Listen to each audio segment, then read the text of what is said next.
Hola, ¿qué tal? Mi nombre es José Carlos y el día de hoy voy a estar hablando un poco acerca del Laboratorio 1 de Hidrología, que trata básicamente de todos los parámetros y características relacionadas a una cuenca. Eh, bueno, para empezar, el área de estudio seleccionada se encuentra eh, entre Jaén, entre Cajamarca y Amazonas. Acá se puede ver una imagen, ahora voy a agrandar un poco más.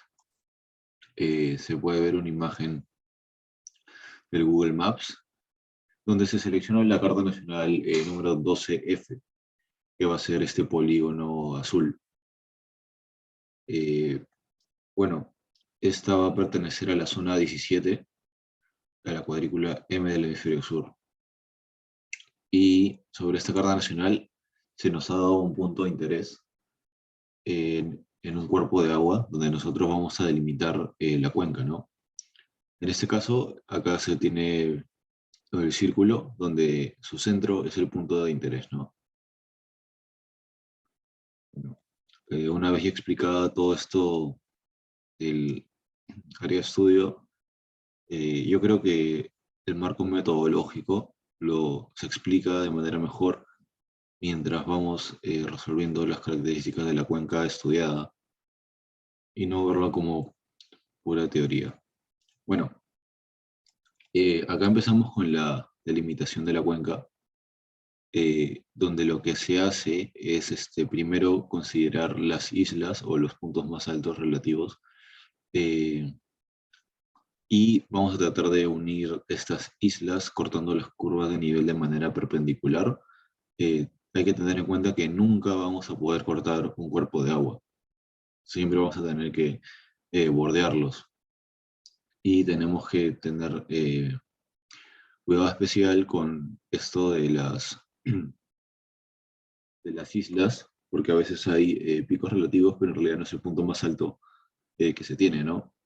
Bueno, también hay que tener en cuenta que tenemos que tratar de ir de manera convexa o cóncava siempre y generar la curvatura. Acá voy a compartir un rato el AutoCAD, donde se puede ver mejor la delimitación de la cuenca, que el punto de estudio sería la intersección con el cauce principal del río, y la línea verde sería ya la delimitación de la cuenca final. Bueno, ahora vamos a pasar a hablar de las características físicas de la cuenca. En este caso, lo primero que tenemos que hablar es acerca del área y del perímetro. Estos valores se botan automáticamente de la herramienta de AutoCAD, ya que vamos a generar una polilínea cerrada y se tiene que el área es de 123.69 kilómetros cuadrados y el perímetro de 56.97. Entonces lo primero que vamos a calcular es el coeficiente de compacidad, que más o menos trata de relacionar eh, cómo sería la distribución del área perímetro si es que la cuenca fuera exactamente circular.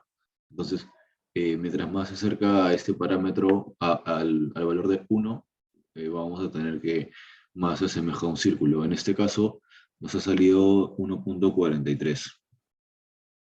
¿Okay? Luego vamos a calcular el BF, y el BF lo que hace es eh, se toma el punto más largo del inicio de la cuenca hacia el final, y lo que hacemos es se divide, y vamos a obtener el valor B. Una vez obtenido el valor B, vamos a obtener el KF. El KF hace referencia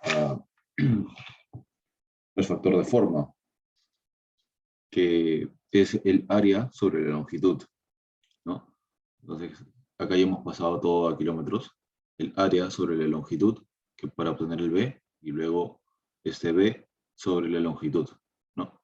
Y acá tenemos un valor de 0.31, que de acuerdo con lo que se tiene en la tabla, es una cuenca alargada, más o menos alargada, ¿no?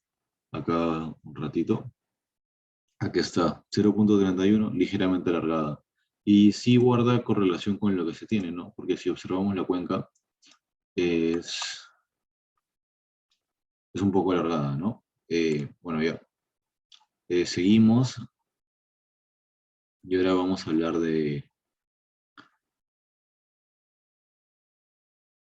los polígonos equivalentes, ¿no? Lo que hemos calculado acá es el polígono equivalente para esta cuenca, que va a tener una altura de 23.141.54 metros y un ancho de 5.344. Acá se puede ver la similitud geométrica entre la cuenca y su rectángulo equivalente. Luego vamos a hablar de las características del relieve, en este caso de la pendiente de la cuenca. Y esto se puede calcular de dos formas, ¿no? Aplicando el primer método, que es las cuadrículas asociadas a un vector, o podemos calcularlo aplicando el método de Albert.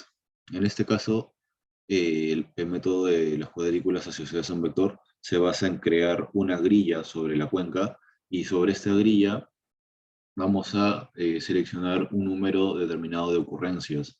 Esas ocurrencias son las intersecciones, ¿no? Acá se puede ver la grilla, y por ejemplo, una ocurrencia sería E3, o D6, D5, ¿no? Eso sería un número de ocurrencias. El tamaño de la grilla la define el usuario, y el número de ocurrencias también la define el usuario, ¿no? En este caso, porque eh, es un trabajo de investigación, se ha considerado solo tomar 15 ocurrencias, pero en casos reales se podría tomar 50, 100, etcétera, dependiendo de la precisión que uno necesita, ¿no? Entonces, acá tenemos una tabla con todas las ocurrencias que hemos obtenido, el sector a la que esas pertenecen y la longitud. Como las curvas de nivel en este caso están generadas cada 50 metros, acá se tiene la diferencia de cotas, y a partir de eso calculamos la pendiente, ¿no? Acá tenemos los diferentes valores de pendiente, y como tenemos 15 ocurrencias, vamos a aplicar un poco de lo que es la ley de Sturges para obtener cuántos intervalos necesitamos y el paso de cada uno de estos intervalos. Entonces, vamos a obtener 5 intervalos, y estos son los valores de los intervalos, ¿no? De 0 a 0,0787, y así sucesivamente hasta llegar a 0,3934. Entonces acá se calcula una pendiente media entre el rango mínimo y máximo de pendiente, y se cuentan las ocurrencias, y se genera el producto de ocurrencia por la pendiente media, y se tiene, al generar la sumatoria de este parámetro, se divide sobre el número de ocurrencias, y se tiene la pendiente media, ¿no? Ese es el primer método. También podemos generar un gráfico en la que vamos a relacionar el número de ocurrencias acumulado porcentualmente versus la pendiente media, ¿no? Y acá se puede ver cómo va eh, la distribución de esta tabla, ¿no? El segundo método es el criterio de Albert, y este criterio se basa en dividir la cuenca en distintas subáreas, y sobre estas subáreas vamos a eh, tener una cuota de inicio y una cuota de fin, ¿no? Supongamos que empieza en 0 y termina en 200 metros, ¿no? Entonces, sobre esta área, yo lo que voy a hacer va a ser considerar la longitud intermedia, ¿no? En este caso sería 100, tendría que contar la curva de nivel asociada a la altura 100, y sobre eso calcularía la pendiente relativa, y,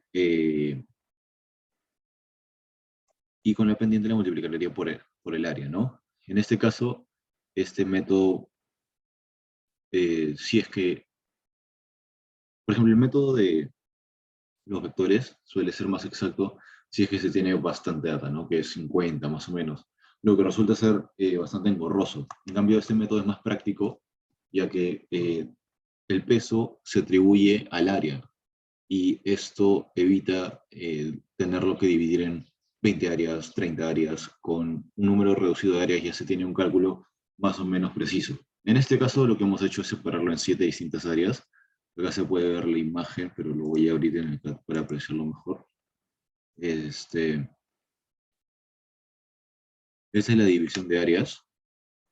Se puede ver la cuota de inicio, por ejemplo, que acá es 450, la cota de fin, que en este caso está asociada a, perdón, a 850, y la línea intermedia, ¿no? Que sería 550. Entonces, lo que nosotros vamos a tratar para facilitar los cálculos en el civil, por ejemplo, en este plano, las curvas de nivel están siendo generadas cada 50 metros, y vamos a tratar de generar las áreas en un número impar de curvas de nivel. O sea, puedo yo agarrar 5, 7, 9, 11, 13 curvas de nivel, para que siempre el LI, que va a ser la curva de nivel del medio del área, sea una y existente, ¿no? En este caso lo hemos pintado de rojas todos los LI. Viene a ser esta, viene a ser esta, porque si cogemos una par, nosotros vamos a tener que generar la LI interpolando dos curvas de nivel, y esto muchas veces suele ser engorroso por la geomorfología de la zona. Entonces, más o menos lo que hemos hecho es, como acá mencionaba, las cotas, y las cotas la vamos a calcular su diferencia, en este caso para los primeros, este, para las primeras áreas hemos hecho de cada 200 metros, luego cada 300 y al final cada 500, las áreas relativas y los LSIs. Entonces vamos a calcular el SI dividiendo el área entre el LI, ¿ok? Y luego lo que vamos a hacer va a ser multiplicar la pendiente por el área, y ahí ya se está dando el peso de manera más equitativa, y realizar la sumatoria, ¿no? Entonces, lo que vamos a hacer va a ser dividir esta sumatoria entre el área total, y nos va a dar un valor de la pendiente media de la cuenca, que va a ser 0.2752. Si nos damos cuenta, los valores no son tan, comparando los métodos, no son tan cercanos entre sí. En este caso, si aumentamos el número de ocurrencias en el primer método, seguramente ese valor va a tender a crecer y acercarse a 0.27, ¿no?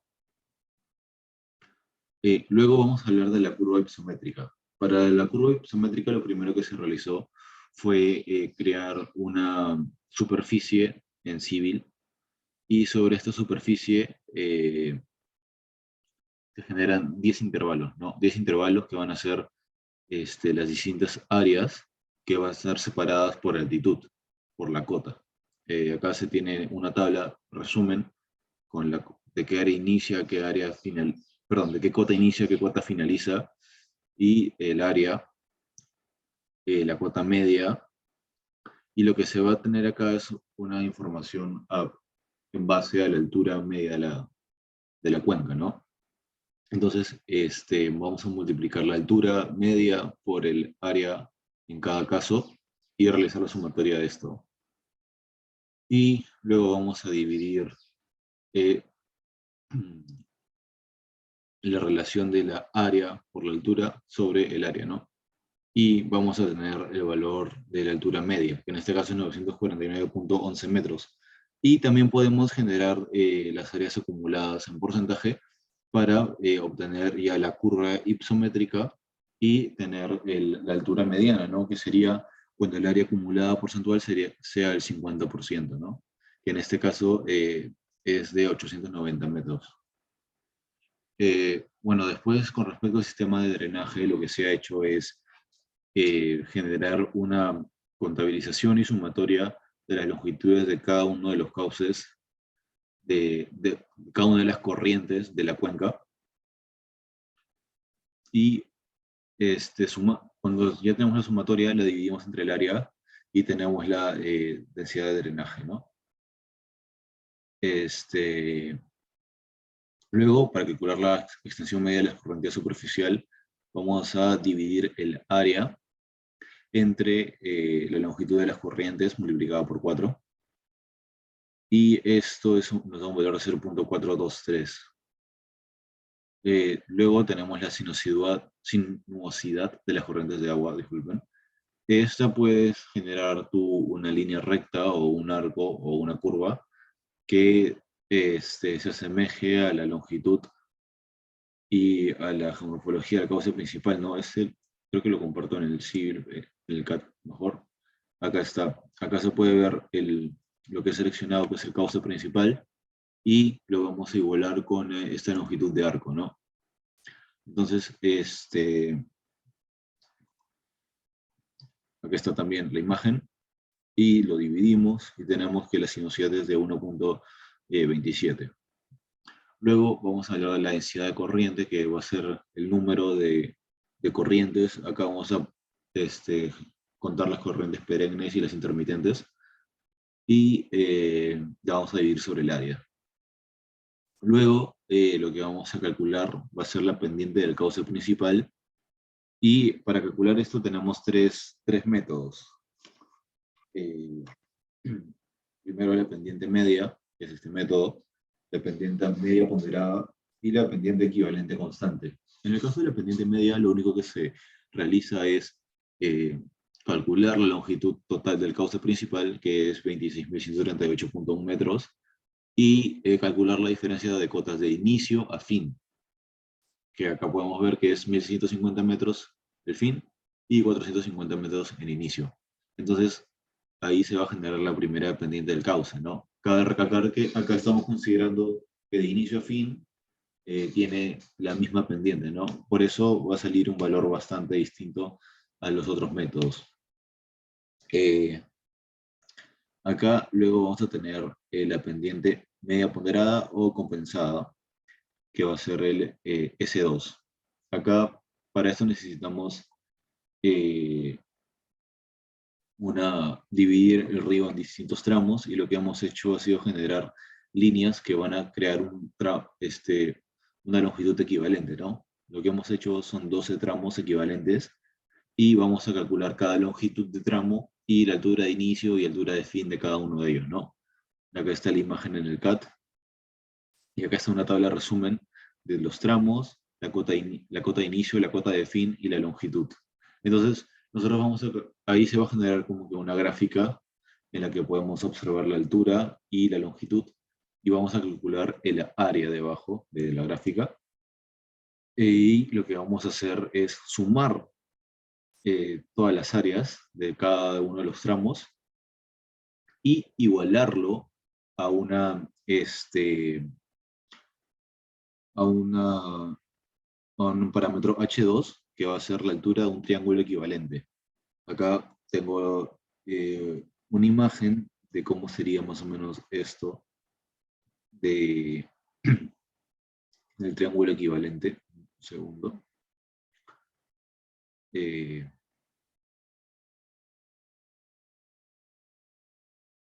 Acá está. Acá se puede observar para el método de la pendiente media, consideramos el L1 y el L0 como si todo fuese una misma pendiente, ¿no? Pero de repente el perfil del río es diferente, ¿no? O primero tenemos una pendiente, luego este pendiente sube o baja, y entonces si la dividimos por tramo, cada tramo va a tener una pendiente, ¿no? Y va a ser distinto. Entonces lo que vamos a hacer va a ser el área que está debajo de esta curva, la vamos a calcular, que es lo que hemos realizado a partir de las sumatorias de esa tabla, y la vamos a igualar esta área a un triángulo equivalente. Con ese triángulo equivalente lo que vamos a hacer va a ser obtener un parámetro H2, y vamos a calcular la pendiente media, pero ahora con este H2. Entonces, lo que hacemos es igualar las áreas y obtenemos,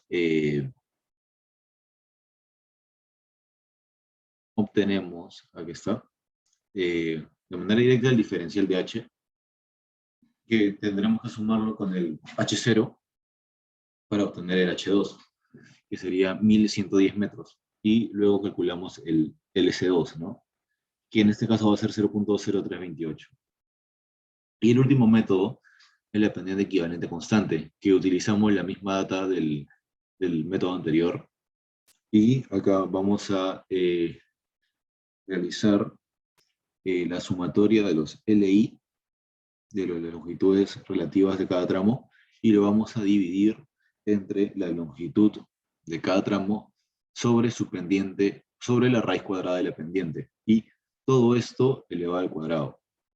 Al aplicar este método nos sale un valor de 0.0359, y vamos a observar que el S2 y el S3 tienen bastante similitud, ¿no? Por lo tanto, la pendiente está entre estos valores, ¿no? No como el primer método donde se dispara un poco, que nos sale 0.045. Entonces, nosotros podríamos escoger como pendiente de causa principal el promedio o el S2 o S3, ¿no? Cualquiera que querramos. Luego, en precipitación media, lo que vamos a hacer es, primero vamos a georreferenciar acá, donde más o menos están las estaciones del Cenami más cercanas, ¿no? Las estaciones meteorológicas.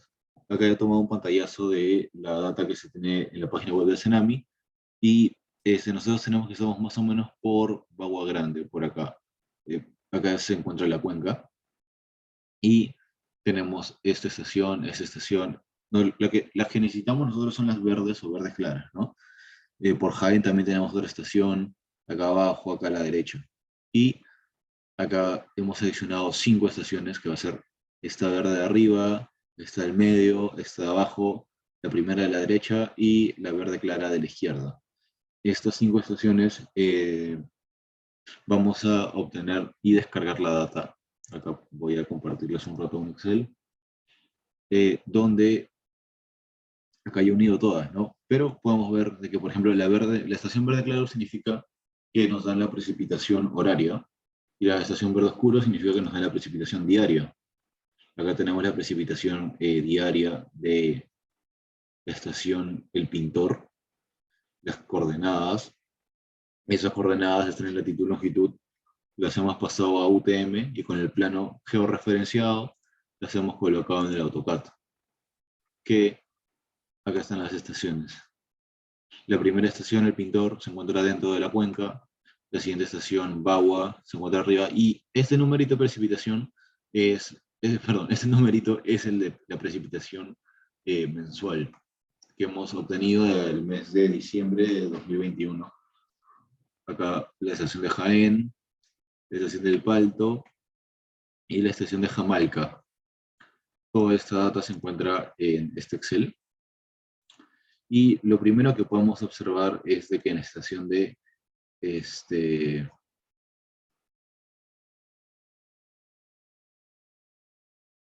Jaén falta data. Hay 2 cuadros que nos marca la data SD, o data incompleta.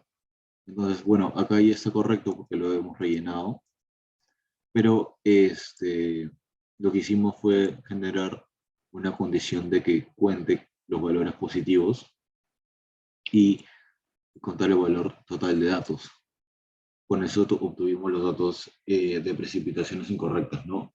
Y entonces faltarían estos 2 datos. Y lo que vamos a hacer va a ser completar esta data. Como nos falta información en una estación horaria, solo podemos completarla con otra estación horaria, ¿no? En este caso, que es la de Bagua, que tiene todos los datos completos. Y vamos a ir acá, a la completación de datos, donde vamos a eliminar estas 2, este casilla donde no hay data, y vamos a generar la media de la data restante, que va a ser esta. Y la vamos a rellenar en cada uno de los recuadros donde tengamos este parámetro SD o en todo caso una precipitación negativa, ¿no? Este método se puede aplicar siempre y cuando nosotros tengamos un número de data faltante que sea menor al 10%. En este caso, como tenemos como 700 datos y solo nos faltan 2, obviamente es menor al 10%, ¿no? Y bueno, solo para que quede en el registro, también tratamos de calcular la data aplicando un método matemático, ¿no? Tratando de aproximar la relación entre la estación completa y la estación incompleta a una ecuación de la forma y es igual a alfa x elevado a la beta. Y bueno, para tratar de formar esta ecuación, primero se tiene que hacer una aproximación numérica de u y de z, donde va a ser el logaritmo de x y el logaritmo de y respectivamente. Pero como la mayoría de data es 0, al logaritmo natural de 0 no existe. Entonces no se puede aplicar este método. Sin embargo, se podría aplicar otra aproximación numérica, como una fórmula de y es igual a ax más b, o y es igual a ax Y en ese caso sí daría una aproximación, no sé si más exacta, pero sí nos botaría valores reales, ¿no? Bueno, luego esto generamos un sistema de ecuación lineal de, un sistema de dos ecuaciones lineales. Acá lo resolvemos con matrices y nos botaría el valor este, del A0 y el A1, y estos parámetros tienen su relación con el alfa y beta. Por ejemplo, el A1 ya es el beta directamente, y el alfa va a ser el E elevado a la A0, ¿no? Bueno, una vez ya hemos completado la data, en este caso, cabe recordar que lo hemos hecho con el método de la media, vamos a tener las precipitaciones mensuales de cada una de estas estaciones. Estas se han colocado acá en el CAT, y acá también se ha hecho un cuadrito resumen, eh,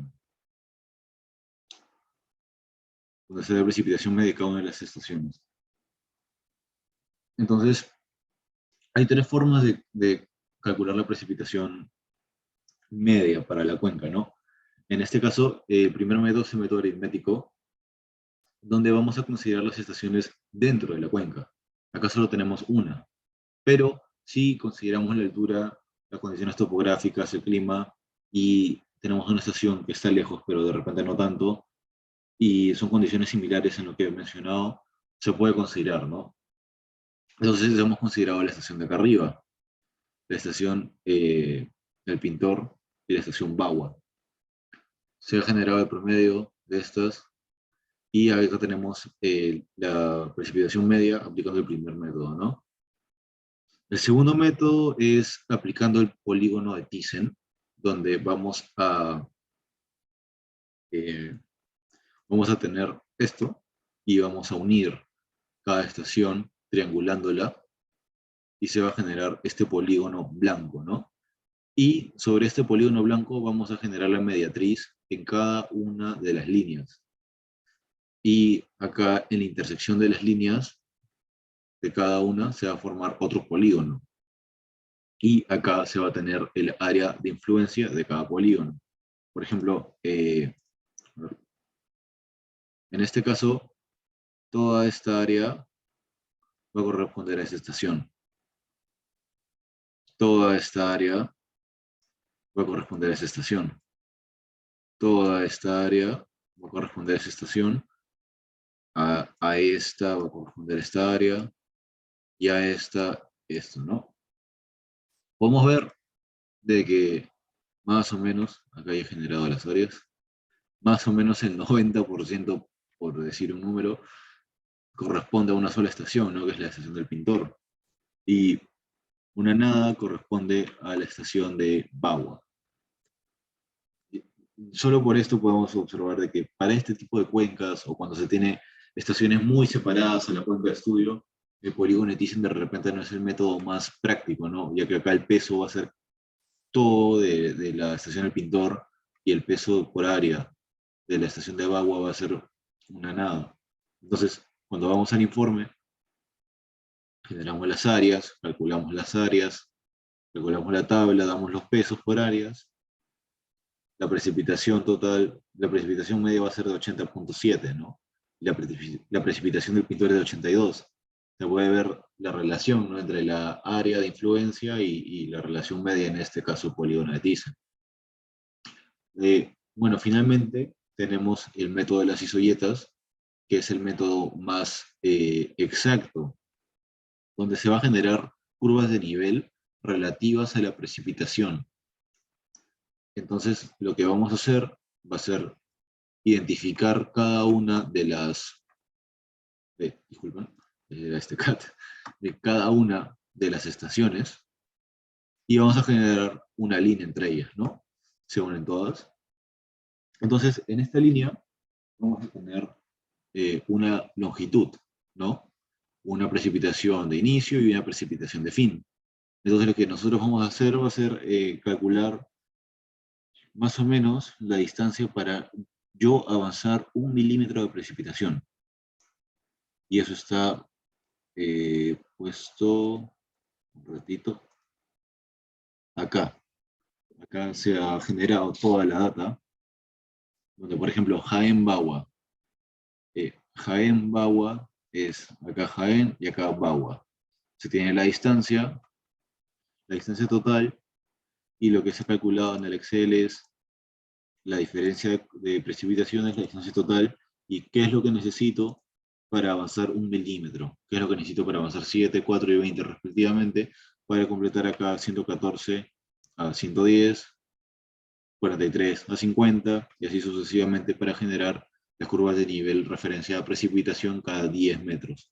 Esto lo hemos repetido para cada una de las líneas con una estación de inicio y una estación de fin, que acá se puede ver, ¿no? Que son 8. Y bueno, lo que vamos a tener va a ser puntos, ¿no? Vamos a unir estos puntos y se va a obtener esta curva de nivel, ¿no? Una vez obtenido esto, lo que vamos a hacer va a ser separarlo por áreas. Acá en este caso tenemos las áreas, el área 1, el área 2, la 3, la 4, la 5 y la 6. Estas áreas van a tener una precipitación de inicio y una precipitación de fin. Por ejemplo, donde terminan no es exactamente, por ejemplo, esta, que va a ser la precipitación 150 milímetros, no es exactamente el fin de la cuenca, ¿no? Entonces tenemos que nosotros interpolar para encontrar otra curva de nivel y ahí recién calcular el área final, ¿no? Lo mismo para el inicio, no termina de manera exacta. Entonces, bueno, ahora les voy a compartir el informe, donde acá ya tenemos las áreas separadas, explicadas, y todas las áreas, ¿no? La precipitación que inicia, la precipitación que termina, las áreas, bueno, las áreas las pasamos a los kilómetros, y lo que se va a tener acá es la precipitación de inicio más la precipitación actual, multiplicada por el área, multiplicada por 0.5, ¿no? Vamos a obtener cada uno de estos valores para cada área, vamos a generar la sumatoria de estos valores y la vamos a dividir sobre el área, ¿no? En este caso nos va a salir una precipitación de 104.7 milímetros por mes, y ha aumentado con respecto a los otros métodos, pero este método es más preciso, ¿no?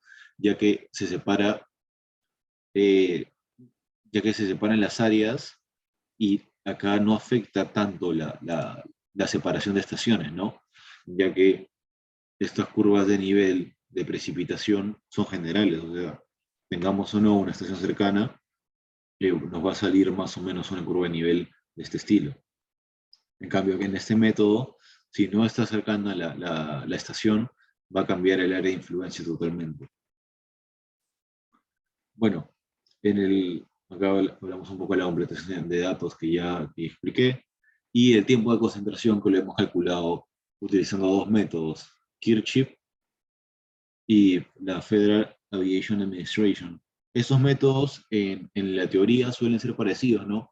Ya que eh, el segundo método utiliza el método como una simplificación del método de Albert para calcular la pendiente, que sería este último parámetro, ¿no?